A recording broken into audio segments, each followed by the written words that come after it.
తెలంగాణలో రాష్ట్ర వ్యాప్తంగా కూడా సంచలనంగా మారినటువంటి గురుమూర్తి కేసు ఒక్కొక్క ఛానల్లో ఒక్కో విధంగా ఒక్కో రిపోర్టర్ ఒక్కో రకంగా అయితే మాట్లాడటం అయితే జరిగింది.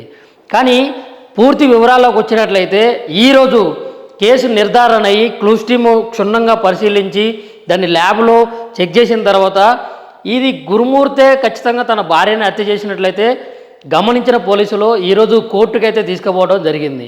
కానీ మీడియా ఛానల్లో వైరల్ అవుతున్నటువంటి విషయాలన్నీ కూడా ఒక అబద్ధం అని చెప్పేసి అయితే నేను క్లియర్గా చెప్తా ఉన్నా. ఇక్కడ మీరు ఒక ఎగ్జాంపుల్ గమనించినట్లయితే ఇప్పుడు దానికన్నా ముందు అంటే వాళ్ళ భార్యను చంపడానికన్నా ముందు ఒక కుక్కను చంపినా అని చెప్పేసి బయటకు వచ్చింది. ఒక కుక్కను చంపితే ఆ కుక్క మొరగదా? మొరిగితే స్థానికులు గమనించరా? ఆ కుక్క కనీసం ఒక 15 కేజీలు ఉంటుంది అనుకోండి. ఆ 15 కేజీలను కూడా అట్లనే ఉడకబెట్టి మరి దాన్ని ప్రాక్టీస్ చేయడానికి ఒక కుక్క ఇదేమన్నా పరిశోధన ల్యాబ్ అదేమన్నా ఇల్లు కదా. ఇప్పుడు ఆ చుట్టుపక్కల స్థానికులు కూడా ఉంటారు కదా. రెండో విషయం ఏంటంటే సరే అన్నట్లు కూడా ఆ బ్లడ్ మార్కులు కూడా లేకుండా మొత్తం కూడా క్లీన్ చేసి ఏదైతే ఆ ఆర్మీలో దేశ సేవ చేయరా నాయన అంటే ఆడ ఒక క్రైమ్ చేసి ఎట్లా తప్పించుకోవాలని చెప్పేసి ఆయన తెలుసుకొని అదే తెలివితో ప్రవర్తించినటువంటి విషయం అన్నమాట. అయితే ఇక్కడ గమనించినట్లయితే ఆర్మీ తెలివితేటలు ఉపయోగించి అది ఆ మర్డర్ జరిగిన తర్వాత కొన్ని గంటల పాటు 6 గంటలు సుమారు 5 నుంచి 6 గంటల పాటు యూట్యూబ్లో అంటే ఒక క్రైమ్ చేసి ఆ క్రైమ్ ఎట్లా తప్పించుకోవాలని చెప్పేసి ఆ వీడియో చూసిన తర్వాత ఒక ఐడియాలజీ ప్రకారం ఆ క్రైమ్ నేను చేసినట్లు దొరకకూడదు అన్నట్లు చేశారు. సరే ఆ క్రైమ్ జరగడానికి అసలు ప్రధాన కారణాలు ఏంటి అంటే అతను ఒక ఎక్స్ ఆర్మీ ఆఫీసర్. అతను రిటైర్డ్ అయ్యారు. రిటైర్డ్ అయిన తర్వాత డిఆర్డిఓ సంస్థలో అతను ఒక కాంట్రాక్ట్ బేసిక్లో జాబ్ చేయడం అయితే జరిగింది. కానీ ఈ గత 3 సంవత్సరాలుగా భార్యాభర్తల మధ్య గొడవలు అయితే రావడం జరిగింది. దేనికంటే ఆ వివాహేతర సంబంధాలు అవి ఇంట్లో తెలిసి వాళ్ళ భార్య మాధవి అనేది ఎవరైతే ఉన్నారో ఆ భార్య మాధవి తన కుటుంబ సభ్యులతో కూడా చెప్పి చాలా బాధపడటం అయితే జరిగింది ఎన్నోసార్లు. వాళ్ళ కుటుంబ సభ్యులు చెప్పినటువంటి వివరాలు చూసుకున్నట్లయితే అయితే చాలా రకాలుగా మాధవిని హింసించేవారు, చాలా గొడవ పెట్టుకునేవారు, ప్రశాంతత అనేది లేకుండా చేసేవారు. ఆ తర్వాత జరిగినటువంటి విషయం ఏంటంటే సంక్రాంతి పండగకి సిటీ మొత్తం కూడా దాదాపు ఖాళీ అయినటువంటి పరిస్థితి. అదే సమయంగా ఇదే కరెక్ట్ సమయం అని చెప్పేసి ఎంచుకున్నటువంటి గురుమూర్తి పిల్లల్ని సంక్రాంతి పండగకి అమ్మమ్మ గారి ఇంటికి పంపించిన తర్వాత ఆ రోజు వాళ్ళిద్దరి మధ్య 13వ తారీఖు ఒక వివాదం అయితే జరిగింది. ఆ గొడవలో భాగంగా ఆ గురుమూర్తి మీద తన భార్య మెడలో ఉన్నటువంటి తాళి తీసి ముఖం మీద కొట్టడంతో ఆగ్రహంగా భావించినటువంటి ఆగ్రహంతో రగిలిపోయినటువంటి ఎవరైతే గురుమూర్తి ఉన్నారో ఆ గురుమూర్తి ఆ తల తీసుకుపోయి గోడకేసి కొట్టడంతో తీవ్ర రక్తస్రావం కావడంతో తన భార్య అపస్మారక స్మృతిలో పడిపోయి ఉన్నది. అయితే దీన్ని ఎలా చేయాలి, ఎట్లా తప్పించుకోవాలనే ఉద్దేశంతోనే తను 5-6 గంటల పాటు ఒక దానికి సంబంధించిన క్రైమ్ వీడియో చూడడం అయితే జరిగింది.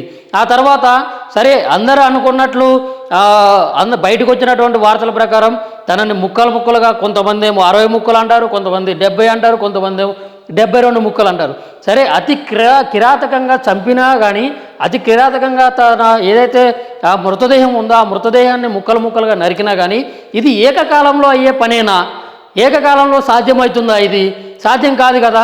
ఒకవేళ కనుక అంత పెద్ద బాడీని సుమారు 60 నుంచి 70 కేజీలు ఉన్నటువంటి శరీరాన్ని ఒక బోన్స్ మొత్తం కూడా వేరు చేయడానికి సరే ఉడికించారు అనుకో. ఆ కుక్కర్ ఎంత చిన్న కుక్కర్, అది 2 కేజీల కుక్కర్. ఇది ఇక్కడ మీరు కుక్కర్ కూడా చూసుకున్నట్లయితే ఇది 2 కేజీల ఉండేటటువంటి కుక్కర్. ఇది ఈ 2 కేజీల కుక్కర్లో అంత పెద్ద 60 కేజీలు 70 కేజీలు ఉన్నటువంటి శరీరాన్ని ఉడికించడం అనేది అది సాధ్యమయ్యే పనేనా? ఏకకాలంలో సాధ్యమవుతుందని మీరు నమ్ముతున్నారా? ఒకవేళ ఇప్పుడు మామూలుగా ఒక చికెను మటను మన ఇంట్లో కుక్ చేసుకుంటుంటేనే ఇరుగు పొరుగు వారికి ఒక వాసన రావడమో లేకుంటే అరే ఈ ఇంట్లో చికెన్ వండుతున్నారు, ఈ ఇంట్లో మటన్ వండుతున్నారు, లేకుంటే ఆ ఇంట్లో ఫిష్ వండుతున్నారు అన్నట్లు కూడా మనకి ఏదైతే నాన్ వెజ్ ఉందో ఆ నాన్ వెజ్ వాసన అనేది కంప్లీట్గా వచ్చేస్తుంది.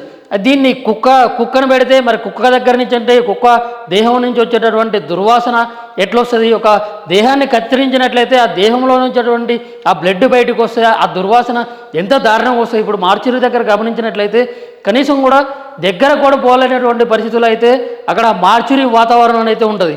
కానీ ఇక్కడ ఉండే ఏరియా అది ఏమి అడవి కాదు, లేకుండా నిర్మానుష్య ప్రాంతం కూడా కాదు, ఒక కాలనీ అనమాట. ఆ కాలనీలో ప్రజలందరూ ఉన్నటువంటి సమయంలోనే డే టైంలో లేదా నైట్ టైంలోనా, నైట్ టైంలో ఒక నైట్లో జరిగే పనా, లేకుంటే ఒక డేలో జరిగే పనా, లేకుంటే ఒక గంటలో జరిగే పనా? ఎన్ని అంటే ఒక మనిషి శరీరాన్ని ఉడికించడానికి ఎన్ని విజిల్స్ రావాలి? ఆ ఆవిరి మొత్తం ఎడిపోతుంది, బయట రోడ్డు మీద పోతుంది. దాన్ని స్థానికులు గమనించరా?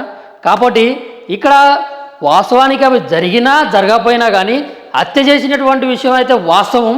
దాన్ని క్లూస్ టీం అయితే దగ్గర అంటే మహా మేధావుల్ని తీసుకొచ్చి మరి అక్కడ ఉన్నటువంటి ఆధారాలు, ఇది బాత్రూంలో అక్కడక్కడ వదిలిపెట్టినటువంటి ఎంత నిందితుడైనా కానీ ఎవరైనా కానీ ఒక క్లూ అనేది వదిలిపెడతారు. ఆ క్లూ వదిలిపెట్టిండు. ఆ క్లూను పట్టుకుని క్లూస్ టీము క్షుణ్ణంగా పరిశీలించినట్లయితే అక్కడ ఆ బ్లడ్ మార్కలు కానీ, ఆ బ్లడ్ క్లియర్గా అది తుడిచినట్లు ఆ టిష్యూ పేపర్ ఆధారంగా చేసినట్లయితే ఇక్కడ నేనే చేసినట్లు ఒప్పుకున్నట్లు అక్కడ జరిగినటువంటి ఏదైతే బ్లడ్ మార్కలు ఉన్నాయో ఆ బ్లడ్ మార్కలు కొన్నిటిని గుర్తించి, ఎండిపోయినటువంటి కొన్నిటిని గుర్తించి, ఆ తర్వాత ఆ టిష్యూ పేపర్ మీద ఏదైతే బ్లడ్ చూశారో ఆ టిష్యూ పేపర్ ఆధారంగా కొన్ని ఇంకా మరికొన్ని ఆధారాలు సేకరించి వాటితో క్లూస్ టీమ్ అయితే క్షుణ్ణంగా పరిశీలించడం అయితే జరిగింది. పరిశీలించిన తర్వాత గురుమూర్తి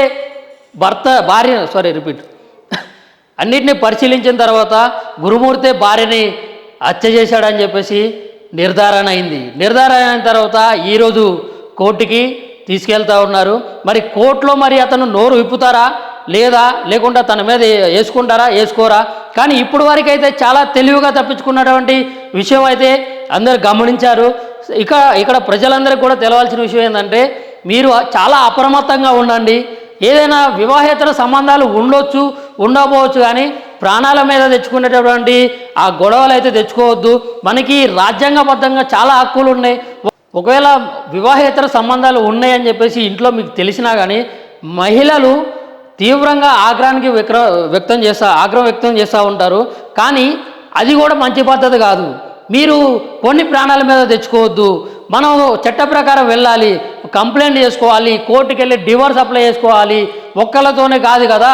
మనకి ఫస్ట్ బ్రతికుంటే ఒంటరి జీవితం అయినా కానీ ప్రశాంతం, లేకుంటే జీవితంలో మనకి ఎట్లా రాసి పెట్టుంటే అట్లా ఒక తోడు అనేది దొరుకుతూ ఉంటుంది. ఇక్కడ చూడండి, సంక్రాంతి పండగ మెయిన్ ఆధారంగా చేసుకొని ఇక్కడ పిల్లల్ని అయితే ఇద్దరు పిల్లల్ని అమ్మమ్మ గారి ఇంటికి పంపించిన తర్వాత అక్కడి నుంచి అసలు కథ మొదలైంది.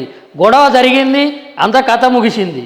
కానీ కొంతమంది దాన్ని కాలబెట్టి పొడుం చేశారని, ఒక మాంసాన్ని కరగబెట్టారని, మాంసాన్ని ఉడకబెట్టారని, అక్కడి నుంచి తీసుకుపోయి జిల్లేలు కూడా చెరువులు వేశారని, ఇవన్నీ వాస్తవాలా లేకుంటే అబద్ధాలా? కొంతమంది ఏమో అక్కడ వాష్రూమ్లో వేసి ప్లస్ చేశారని చెప్పేసి వస్తున్నటువంటి వార్తలు అయితే మాత్రం అది అసత్యం అనేది నేను సిగ్నేచర్ స్టూడియోస్ వేదిక ద్వారా అయితే నేను తెలియజేస్తూ ఉన్నాను. ఎందుకంటే అది ఏకకాలంలో జరగని పని. కానీ వాస్తవం అవాస్తవాలు ఏంటి అనేది ఈరోజు కోర్టులో ఈ విచారణ చేసిన తర్వాత అసలు నిజాలు అనేది బయటకు వస్తూ ఉంటాయి. అప్పటి వరకైతే ఈ సోషల్ మీడియాలో కానీ వేరు న్యూస్ ఛానల్స్లో కానీ ఈ వైరల్ అవుతున్నటువంటి వీడియోలు కానీ ఆ న్యూస్ గురించి మాత్రం ఎవరు నమ్మకండి. ఇంకా ఈ విషయం గురించి అసలు ఏం జరిగింది, ఏంది కథ అని చెప్పేసి మొత్తం కూడా పూర్తి వివరాలు క్షుణ్ణంగా మీకు తెలియజెప్పే ప్రయత్నం అయితే మేము చేస్తూ ఉంటాము. అండ్ అదేవిధంగా ఇవంతా కూడా ఇది ప్రజల్ని భయపెట్టేటటువంటి విధానంతో మీడియాలు, కొంతమంది జర్నలిస్టులు, చాలామంది రిపోర్టర్లు అయితే చాలా దారుణంగా లేనిది ఉన్నట్లు లేకుంటే ఏదో కాంచి చెప్తా ఉన్నారు. ప్రజలారా మీరు గమనించండి, మీరు ఇవన్నిటిని నమ్మకండి.